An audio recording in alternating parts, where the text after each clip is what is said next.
and human rights and how you deal with it in the corporation, the organization, and the people that work with you, work for you, your vendors, your relationships, your partners. How do you look at those relationships, and how do you look at that information in relationship to human rights, and how you implement those?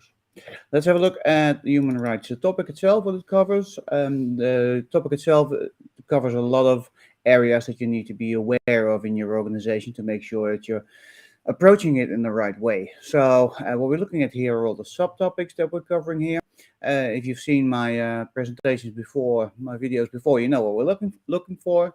As an example, I'm just pulling out one so you get an idea of what's behind this before we head to the main event, which is the 7 main questions to ask, most important questions to ask in your organization regarding human rights and artificial intelligence. Regulatory control audit, just opening up a random ball here, a random bubble, and it gives me an explanation. A regulatory control audit is a systematic review of a company's operations to ensure they meet legal standards of human rights. So that's an example, that's an explanation of a regulatory control audit. Now, if I open that one up, I get a question, a control question to ask. And I ask that question of these people: compliance auditor and compliance officer. Now you already noticed that in this data set we have several areas. So we've got the main area, which is human rights and AI, and we've got sub areas which are related to that one. Regulatory control audit, we opened that one up. We've got an explanation and a control question. So question you should be asking of these people: compliance auditor and compliance officer. When I open the question up, I will also get some recommendations, some things to look for in my organization, or the answers to be the answers that I need to be looking for. Those are the green balls. The green balls will give you an idea of, do we have that in place in our organization to make sure we're doing a regulatory control audit right with these people: compliance officer, compliance auditor, compliance auditor. What you also notice here with this question, the question is: are climate change, environmental and sustainability risks factored into the supply chain management processes, along with human rights and ethics? We also see a number here, number 98. All our questions, and let's have a quick peek. There are 414 essential inquiries regarding human rights and artificial intelligence in relationship to this data set, in this data set. 414, and they're all numbered based on their priority. Their prioritization is organized and created based upon the relationship of the question and all the to all the other questions. So when we do that, the most important questions come bubbling up to the top, and those are the top 7 questions that we get to see later. This one is number 98 in the ranking, so it's one of the top 100 questions, you might say, in the whole data set of 414. Okay, so now you have a quick idea of how all this data set is completely connected and what's in this data set. So what's in this data set is the main topic, the subtopics that you need to address, take care of, explanation of each subtopic, questions to make sure that you're doing the activity right, activities in regulatory control audit, and recommendations here to have a look at, do we have that in place? Now, quickly, people that let me quickly show you the blue balls. So the dark blue balls will give you an idea of the people that are involved in human rights and AI in your organization. So we have your privacy advocate, we have cost accountant, quality auditor, security officer, human rights lawyer. And again, when I just click on these people and I open them up, I get specific questions asked to ask these people in my organization, and how they interact with each other and what area it's related to. It's also helpful to make sure that we have all these job roles functions, and as part of the job role functions, we have a human rights attribute attached to them as well, so they know that they keep that in mind continuously and are responsible for making sure that's done right. Yeah. So these are all the job roles that are affected by human rights in AI, artificial intelligence. People should be thinking about it. Okay, without further ado, let's go to the main event, which are the 7 most important questions. So as I said before, there's over 400 questions in here, and what we're showing now is just the top 7 questions that bubble up to the top to make sure that it's covering everything. What due diligence is undertaken to understand the human rights risks associated with the entities to whom your organization is providing services? What due diligence is undertaken there. So, people we need to involve here: data protection officer, consent manager, and privacy attorney. User consent is the process of giving permission to ensure human rights are respected and protected. So, what due diligence do we have in place there? That human rights are associated with the entities to whom your organization is providing services. So, make sure you're covering all that. And these are all some of the activities that we have in place. Have visibility of all the different services that you have, inspire trust, build a client base, and increase commitment to products and services. Have another one here: have visibility into and control over risks. Have the ability to change as you identify new risks here. So make sure that you're agile in that regards. We see here a number as well, and that number is the highest score the score that's related to this question, and these are other questions that are related to that high score as well. And that's question 6 and 5. They'll pop up in the data set as well. So there we go. Question number 6. Does your organization have the appropriate mechanisms in place to understand the potential adverse human rights impacts on affected stakeholders and how to respond appropriately? And the people that we need to have here is we need to have an advocate, we need to have legal involved, and an investigator.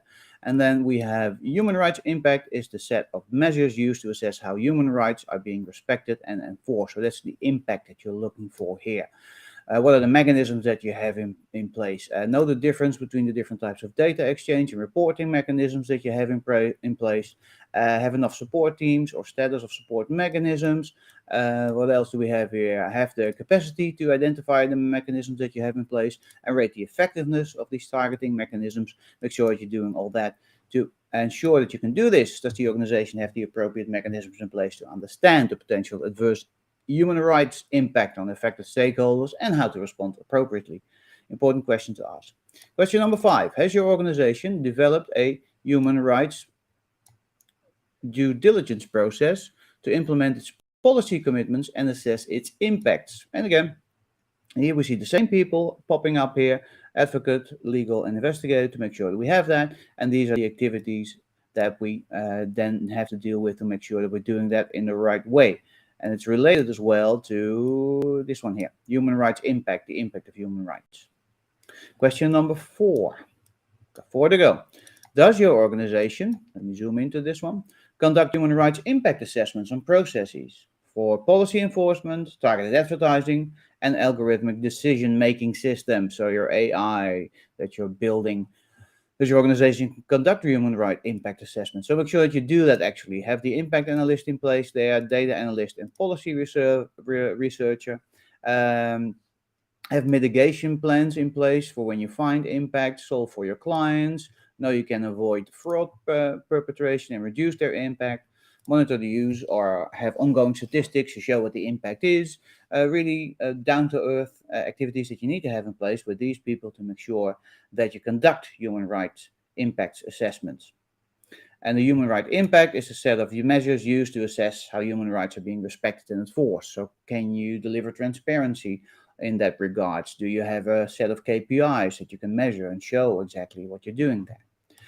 The top 3, let's go to number 3. Zoom out. Number 3 is down here. Has your organization embedded its approach to the protection of human rights with regard to any third-party relationships it has, appropriate to the nature, scale, and impact of the business?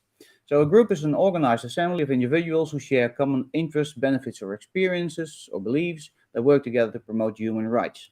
So the relationships that you have as a group, the third-party relationships, have you embedded an approach to protection of human rights there across your whole value stream, basically? Have a researcher and an activist involved as well to make sure that you're doing the right things there and are actually covering all the areas that you need to be covering. Find additional official guidance on data protection here. Protect your privacy regards to the use of data protection. Have someone assigned to manage key partner relationships. Take the time to evaluate the effect of your communication in your relationship in relationship to this, in relation to the protection of human rights. Question number 2. How does your organization understand whether and to what extent the incorporation of speed in the value proposition impacts the human rights of workers, suppliers, or other business partners? So speed is good, speed is great. We need to have speed to go to market continuously, but we shall not forget our human rights when we do that.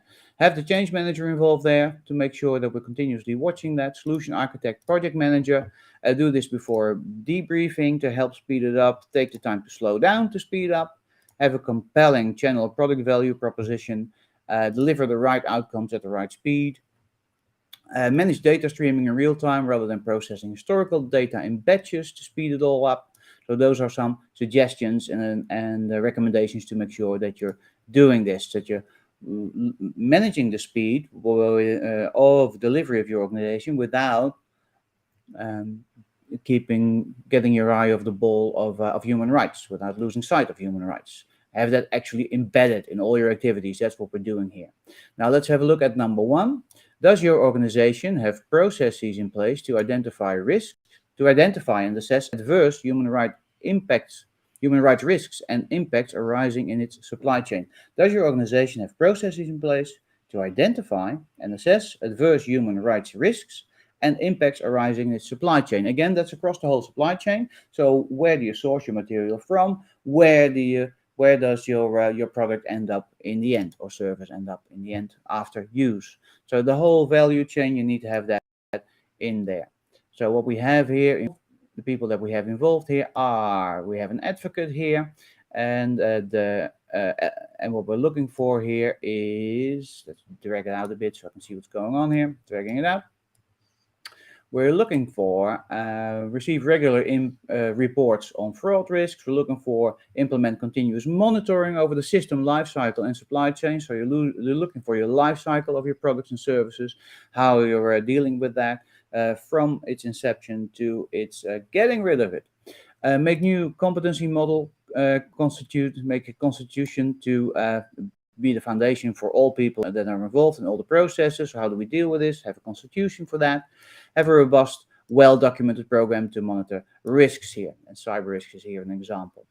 So when we look at this, let me open it up like this. So that goes into the middle. So we have a good look. Now we see the 7 most important questions to ask in our organization to deal with human rights in relationship to artificial intelligence development.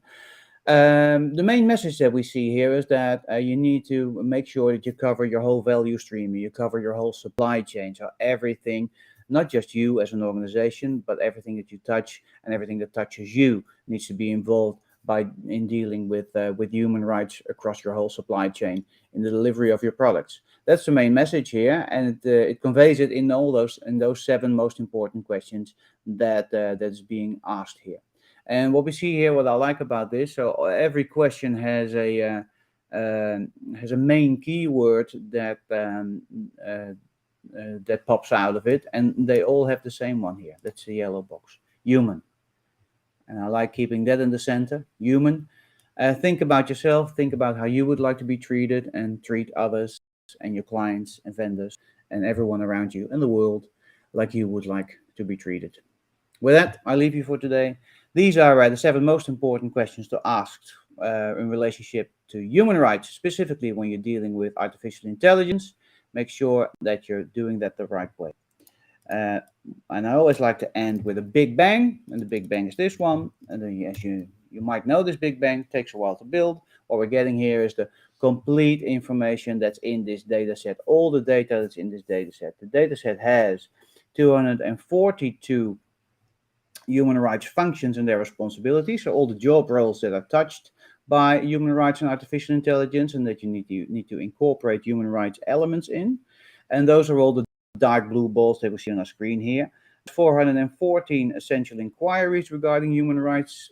Those are the questions, the blue balls that we have here. The blue balls are all the questions, and we see the 7 most important ones, and 2,710 recommendations. Those are the green balls, and all their connections.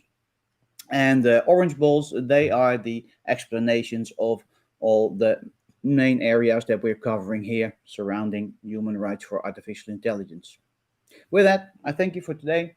And if you've got any questions, contact me. Have a look at the data set below. That data set will give you all the information that you need. All the data is in there. You can reuse the data in any application that you see fit. For now, I'll leave you with this. Thank you, and see you again tomorrow.